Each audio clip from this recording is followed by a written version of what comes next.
वो बस आसमान की नीली फायर शूटिंग स्टार को देख रहा था। अगले ही सेकंड वो डर के मारे पलटकर भाग पड़ा। वो नीली फायर बॉल सीधा उसी की तरफ आ रही थी।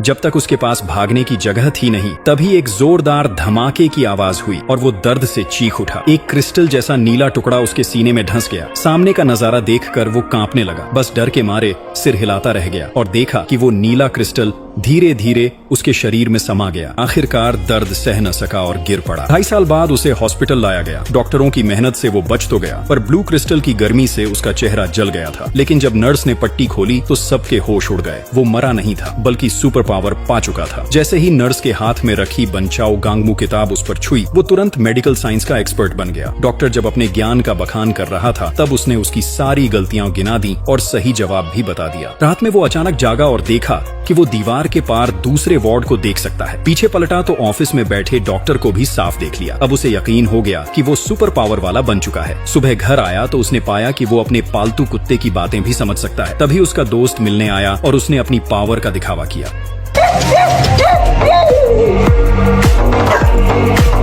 दोस्त ने पहले तो उसे पागल समझा, पर जब उसने दोस्त की मैगजीन को छूकर हर पेज का कंटेंट बता दिया, दोस्त दंग रह गया। शाम को कुछ गुंडे आए हफ्ता मांगने। वो गोल्डन हेयर गैंग के थे, जिनका बॉस था सांग बियाओ, जो शेर को पालतू रखता था। दाशान ने उन्हें भगाने की कोशिश की, पर कंट्रोल ना होने के कारण उसने उन्हें उठाकर सीधा रोड के पार फेंक दिया। ये देख उनके टॉप फाइटर ने खुद अटैक किया, लेकिन उसकी एक पंच में खुद का हाथ टूट गया। फिर एक गुंडा कार लेकर दाशान पर चढ़ा दिया, मगर उसने दोनों हाथों से कार रोक दी। इंजन पर उसके हथेलियों के निशान रह गए। सब डर के भाग निकले, पर बोले कि इसका बदला जरूर लेंगे। अगले दिन सुबह गोल्डन हेयर गैंग फिर आई, इस बार मशीन गन लेकर। गोलियों की बारिश हुई, पर दाशान जमीन पर गिरकर भी जिंदा रहा। एक भी गोली उसकी स्किन पार नहीं कर सकी। कातिल जब रियर व्यू मिरर में ये देखा तो डर के मारे गाड़ी घुमा ली। दाशान भागने लगा, मगर दौड़ते दौड़ते उड़ गया और बिजली के खंभे से लटक गया।